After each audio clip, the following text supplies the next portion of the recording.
Сайн байцгаана уу? Улсын хурлын даргын 85 дугаар захирамжаар байгуулагдсан ногоон санхүүжилтийн тогтолцоог боловсруулах ажлын хэсгийг ахалж ажилласан билээ. Өнөөдөр хурлын тогтоолын төслийг батлуулж чуулганы тахинд байсан гишүүдийн олонхон дэмжснээр энэ ногоон санхүүжилтийн тогтолцоо боловсронгуй болж цаашдаа гэр байшингаа дулаалах санхүүгийн хөшөөрөг хууль эрх зүйн орчныг зөв болгох ажлуудын суурин тавигдж байна. Тэгээд энэ ажлын хэсэгт ажилласан нийт ажлын хэсгийн гишүүд болон манай ажлын алба мөн энэ Дулаанбаатар гэсэн иргэдэд зөв мэдээллийг олгох, өнөөдөр батлагдсан тогтоолын төслийн агуулгыг хүргэх, аж ахуйн нэгжүүдийн оролцоо, банкнуудын оролцоог илүү эрчимжүүлэх зорилгоор байгуулагдсан Дулаанбаатар аяныг дэмжиж оролцож байгаа бас манай дэмжигч гишүүд маань өнөөдөр хүрэлцэн ирсэн байна. Тэгээд бид энэ Дулаанбаатар аяныг 2028 он хүртэл тасралтгүй үргэлжлүүлнэ. Дулаан цаг ирсэн гээд 100 болсон гээд бид утаагаа мартаж болохгүй. Өвлөөс өөртөж бид нар дулаалгын ажлыг эрчимжүүлэх ёстой.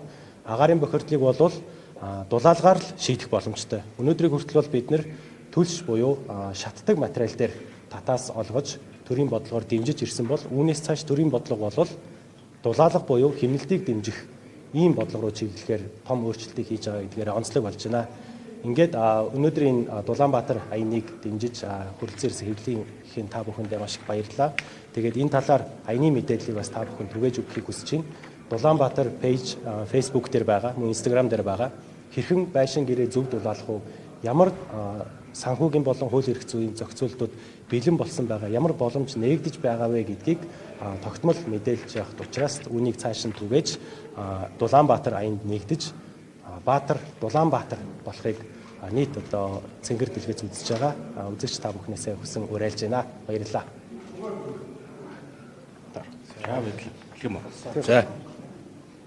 За. Бид нар ч одоо энэ утааны шийдэл яриад сүүлийн 10 жил түлших юм уу, байшин дулаалах юм уу гэ байнгын маргаантай явж ирсэн. Тэгээд энэ олон урт хугацааны төгсгөлд улсын хурал дээр ажлын хэсэг гараад энэ чиглэлээр мэрэгсэн лувсан жамжгч бахлаад тэгээд ерөөсөө энэ ногоон зээлийн их үүсрүүд гэж дэлхийд дарих гарч ирж байгаа. Энэ их үүсвэрийн дийлэнх хэрэг буюу 80-аас доошгүй хувийг нь дулаалгатай холбоотой санаачлалуудад зарцуулъя. Ямар байшин хэмжээний дулаалгыг дулаан гэж үзээд ногоон зээл өгөх зүйтэй вэ гэсэн агуулгатай ийм тогтоол батлагдлаа. Тэгээ хоёр тогтоол сүүлийн үед чухал хоёр тогтоол батлагдсан. Нэг нь бол утааны талаар сонсголын үр дүнд гарсан ажлын хэсэг төлшөнд утаа гаргадаг 100-нд төсвийн мөнгө зарцуулахгүй гэж 6 сарын 5-нд батлагдсан. Хоёр дахь нь өнөөдөр батлагдж байна. Энэ бол дулаалга тавтаа тухтай орчинд байхад тэр ногоон хөгжлийн их усрүүдэд ашиглая гэдэг. Энэ урт удаан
За Монгол улсын парламент дахь байгаль хамгааллын бүлгэм гэж байдаг. Улсын хурлын гишүүдээс бүрдсэн.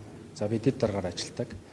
Нэгдсэн үндэсний байгууллагын хөгжлийн хөтөлбөрт бид нар ногоон зээлийн санхүүжилттэй холбоотой өнгөрсөн хугацаанд 50 гаруй сая долларыг арилжааны банкудаар дамжуулж олгох процесс явуулж исэн. За бид нар цаашдаа ногоон зээлийн санхүүжилт маань энэхүү тогтоол батлагдсанаар цаашдаа 2028 он хүртэл үргэлжлэх энэ процессын хувьд бол нэгдэлтэй зөв тал руугаа шилжих боломжууд бидэнд бүрдэж байгаа. Хоёрдугаар даас нохон далайн буюу ASEAN-ы 53 орн бий. ASEAN-ы 53 орн буюу одоо Тайланд хотод Тайландын Бангкок хотноо байх нэгдсэн үндэсний байгууллагын хөгжлийн хөтөлбөрт бас бид нар энэ ногоон зээлийн санхүүжилттэй холбоотой асуудлаар бол цаашдаа арай өөр төвшөнд агуулгыг гаргаж ярилцах ийм боломж бас өнөөдрөөс бүрдэж байгаа гэж харж байгаа. За өнөөдөр бас дэвшилттэй бас нэг зүйл гарсан нь бол энэ утааны холбоотой асуудал бол хүн амын эрүүл мэндэд сөргөөр нөлөөлж байгаа. За дээрэс нь бол салбар дундын харилцаан дээр орхигддог маш олон асуудлууд түүн дотроо хууль эрх зүйн орчны асуудлууд бол нэг мөр шийдэгдээгүйтэй холбоотойгоор асуудлууд үүсдэг. За өнөөдөр бол бас нэг тэмдэглүүлжтэй зүйл болсон нь улсын хурлын даргад бол байгаль орчин хүнс үдэ аж ахуйн байнгын хороонд дэргэд агаар орчны бохирдолтой тэмцэх дэд хороог байгуулах ийм одоо хуулийн төслийг улсын хурлын тухай хуулинд нэмэлт өөрчлөлт оруулах хэлбэрээр бол нэр бүхий 12 гишүүн бас өргөн барьсан байна. Энэ маань бол цаашдаа энэ Улаанбаатар биш Улаанбаатар болох иргэд маань санхүүгийн өөрсдийн ариулан хэмнэлтийг өөрсдөө үлдээх за цаашлаад бол зөв системээр төр өөрөө зөв зүйлээ дэмжих гэдэг юм уу одоо зөвхөн утаа болоод арилгах зүйл дээрээ биш аваад үлдэх хэлбэр дээр нь бид нар бол хөрөнгө оруулалтыг төрөөс хийж олон улсын байгууллагуудын төвшөнд ч гэсэн Монгол улсын парламент дахь байгаль хамгаалах бүлгмийн зүгээс бол бас нэлээд дэмжиж ажиллана гэдгийг бас та бүхэндээ илэрхийлэх гэсэн. Баярлалаа.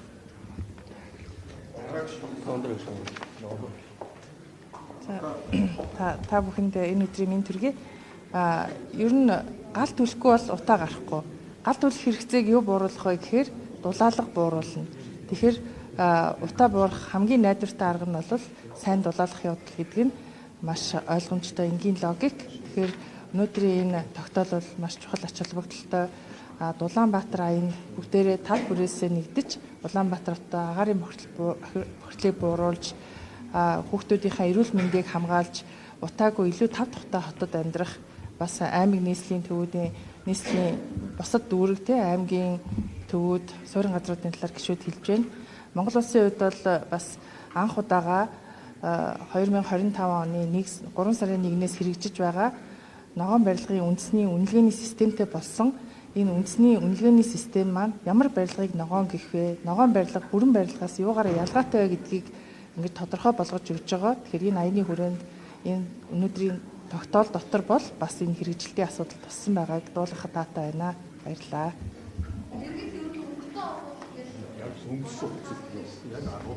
За уучлаарай. Тэгээ. За нэг саналыг бас нэмээд тодтоод хэлье гэж бодож байна. Улаанбаатар гэхээр зөвхөн Улаанбаатарын иргэдийн асуудал бас хөндөөгөө гэдгийг бас олон нийт манаас ойлгон зөв хаа гэж бодож байна. Орон нутгийн бас олон гишүүд иргэд бас энэхүү одоо хөтөлбөрт бас оролцох бүрэн боломжтой бас байгаа. За өмнө хэрэгжижсэн энэ ногоон зээлийн санхүүжилтийг нэмэгдүүлэх хэлбэрээр 50% нь одоо Улаанбаатарт, үлдсэн 50% нь бол бас орон нутгийн иргэд рүүгээ чиглүүлнэ гэсэн ийм зорилго байгаа. Тийм учраас хоёр зүйлийг уриалмаар байна.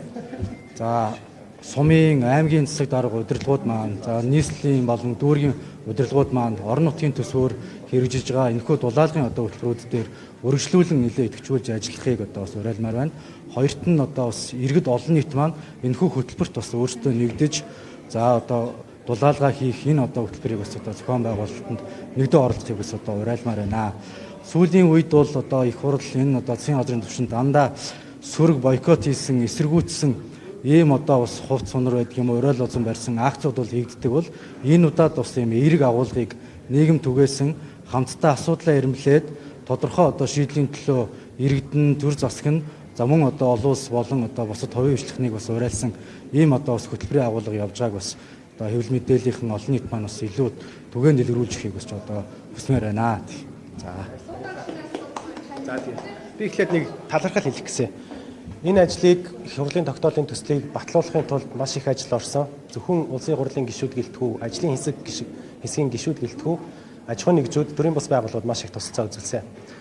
Энэ хүмүүс тусгаалan баярлаа гэж хэлмээр. Нэгдүгээрт нь тогтвортой санхүүжилтийн холбоо, Монголын ногоон санхүүгийн корпорац, хоёрдугаарт нь Монголын банкны холбоо, мөн төрийн байгууллагууд Монгол банк, дээрээс нэмээд цэвэр агаар эвслийн хамт олон, тэр дундаа тооцоолол дээр тусалцаа үзүүлсэн Тэнгистэй, мөн санхүүгийн тооцоолол дээр тусалцаа үзүүлсэн Саран Жимхтэй тусгаалan баярлаа гэж хэлмээр байна. Аяны хүрээнд 170 мянган айлыг одоо дулаална гэсэн байна. Өртөс үед яаж явагдав? Зөвхөн төслийн үйлчлэгээ үзүүлэх юм уу? Бүх хүчний дээрс төсөл санхүүгийн асуудлууд өрөөний яаж шийдэж байгаа? Аяны хүрээнд бол 300 мянган айл өрхийг дулаална гэж байгаа. 170 мянган айл гэдэг бол зөвхөн Улаанбаатарын хэмжээнд бид нар орон даяар утаагүй болох, агаарын бохирдолгүй болох ийм аяныг өргөнүүлж байгаа. 300 мянган айл өрхийг дулаалахдаа үнгүй дулаалж өгөх биш.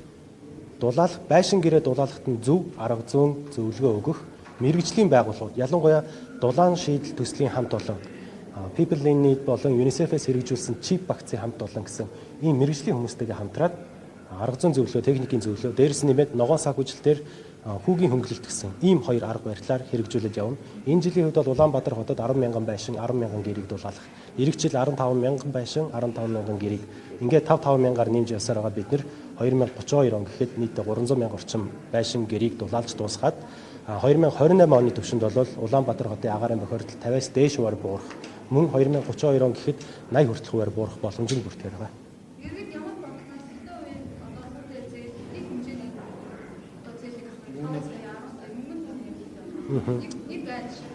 Энэ тогтоолын төслийг батлуулахад арилжааны банкнуудын тусалцаа бол маш их байсан. Жишээлбэл Хаан банк, Голомт банк гэсэн банкуд бол гадаадаас ногоон санхүүгийн өсвөрөөр татж байгаа. Ногоон зээл гэсэн журмаар зээл болгож байгаа. Одоогийн байдлаар бол жишээлбэл амны орон сууцыг эрчим хүчний хэмнэлтэйгээр барихад жилийн 12% хүүтэй байгаа. Тэгэхээр бид нэр цаашдаа байгаль орчны яамнаас өгдөг хүүгийн хөнгөлөлтөөр илүү өргөжүүлснээр хэрхэн өргөжүүлэх вэ гэдэг нь өнөөдрийг хүртэл бид нар сайжруулсан түвшин дээр олгож ирсэн татаасыг, зардлыг дулаалгын ажил руу шилжүүлэх хийснээрээ хүүгийн хөнгөлөлт нь 6% хүртэл буурах боломжтой. Тэгэхээр энэ дээр нэг том өөрчлөлт байгаа. Байшин гэрээ дулаалах гэдэг бол орон сууцандаа хийж байгаа хөрөнгө оруулалт. Тэгэхээр энэ хөрөнгө оруулалтыг энэ зохицуулж өгөх санхүүгийн хөшүүрийг нь бий болгож байгаа гэсэн. Ногоон зээлийн журмынхаа дагуу шалгуурыг тавиад явна. Гэхдээ хүүгийн хөнгөлөлт болон энэ тогтоолын төсөлтөөр туссан байгаа хоёр зүйл байгаа. Нэгдүгээрх нь бол өнөөдрийг хүртэл бид нэр орон сууц судалж авсан тохиолдолд 6 сая төгрөгийг хувь хүний орлогын албан дотроос буцааж авдаг. Тэрнийг нь бид нэр дулаалгын ажил чиглүүлсэн амны орон сууцаа эрчим хүчний хэмнэлтэйгээр барьсан тохиолдолд мөн адил дүнгээр татварын буцаа олголт авдаг болов буюу гэр дээр аваад зүцгэд ойролцоогоор 2-3 сая төгрөгийн дулаалгыг хийхийн тулд хийгээд дуусгах юм бол тэр мөнгөө буцаагаад авах боломжтой болно гэсэн.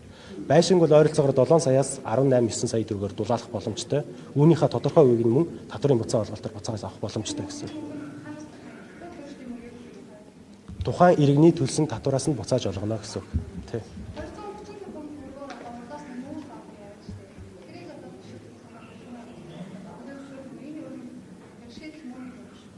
Тэр талаар нарийн мэдээлэл бол надад байхгүй байна. Золж байгаа л гишүүн маань илүү мэдээлэлтэй байгаа шүү. За. Нийслэлийн засаг дарга төсвийн ерөнхийлөн захирч гээд тендер зарласан байгаа. Тэгээ тэр нь болохоор орчны бохирдлын үндэсний хорооны 5 дугаар сарын 19-нд гаргасан чиглэлийн дагуу юм байна лээ. Түүнээс хойш 6 дугаар сарын 5-нд улсын хурлын тогтоол гарсан. Тэр нь болохоор төлсөнд 100-нд төсвийн мөнгө зарцуулахгүй гэдэг. Түүний дараа 6 сарын 10-нд нийслэл тендер зарласан байна. Тэгэхээр нэг талаасаа их хурлын тогтоолоос зөрүү зарласан юм шиг, нөгөө талд бол тэрнээс өмнө гарсан үндэсний хорооны даалгаврын дагуу хийсэн гэж байгаа. Байр суурийн хувьд бол одоо энэ мөнгийг дулаалгад зарцуулах хэрэгтэй байна. Төлс бол ямар ч үс утаа гардгаараа гарна. Тэгэхээр богино хугацааны юмд гэж их мөнгийг зармааргүй байна гэдэг л байр суурьтай байна. За юу вэ? Одоо ер нь гоё гигээд нэг дулаан өглөөс өмнө дулаад игээд энэ Өглөөс өмнө арга хэмжээгээ дуусчихсан. Хоёроо юу гарсан нэрч. Нэг иргэн гэж асуусан байна. Та нарыг бодволтой хэдэн сая төгрөгөөр авсан юм. Нэг бодолгийг 60 хэдүүлээ. 50 мянган төгрөгөөр авсан. Тий. Нэг бодолг 50 мянган. Үнэтэй байна. 5 шил их шатнд дээр. Тий. Дулаалгын технологи ямар технологи байх вэ? Шийдэх нь ямар нэгэн Шийдлийн хувьд бол дулаалгын материал маань олон янз байгаа. Энэ дотор бол бид нар ялангуяа үндэсний үйлдвэрлэгчгээд эмчийн зүйтэй гэж бодож байгаа. Монгол базаалтаас бол чулуун хүн гэдэг материалыг хийж байгаа. Энэ материалын давуу тал нь бол өвлийн үйлдвэрлэлч гэсэн дулаалах боломжтой. Цаана бас EPS буюу цагаан өнгийн хөөсөн зэрэг гэдэг материал байна. Энэ бол яг өвлийн үйлдвэрлэлд хэрэгжүүлэхэд хэцүү ч гэсэн дулаан цагаар хэрвээ та бүхэн байшин гэрээ дулаалыг гэж байгаа бол ашиглах боломжтой. Гэрийн хувьд бол чип багц гээд чийг болон агаарыг нэвтрүүлдэг тусгай брезент гэж ярьдаг тийм. Ийм зүйлийг боловсруулсан зүйл UNICEF-ээс сүүлийн 4 жилийн хугацаанд хэрэгжүүлээд 4300 орчим гэрүүдийг дулаалсан байгаа тийм. Тэгэхээр шийдлүүд бол бүгд бэлэн байгаа. Технологийн бэлэн байгаа. Цаашдаа үүнийг илүү дэмжиж явъя гэсэн тийм шийдэл.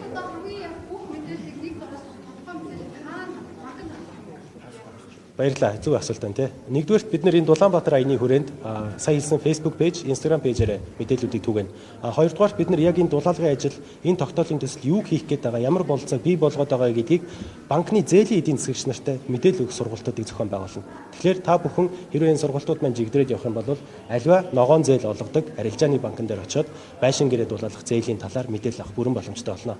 Энэ төлөвшлийн тухайд хагас когссон ч бол нэг төлөвийн бас дэвшил юм шүү. За энийг төлөвлөхгүй гэж байгаа юм бол одоо энэ төлөвлөж байгаа шийдвэр төшөөлөд гэдэг байгаа юм.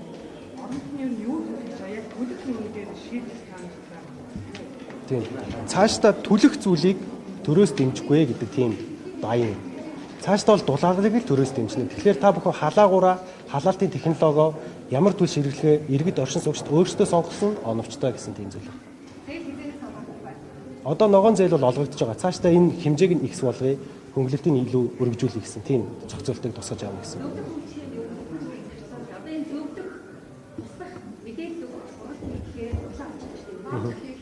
Баярлалаа. Их гоё чухал асуулт байна. Монголын ногоон барилгын хүрээлэн болон ШУТИС мөн Монголын архитектурын эвлэлүүдтэй яриад одоо байгаа архитектор инженерүүд маань өөрсдөө ногоон барилгын шалгуур гэсэн бест гэр гэсэн батлагдсан стандарт байгаа.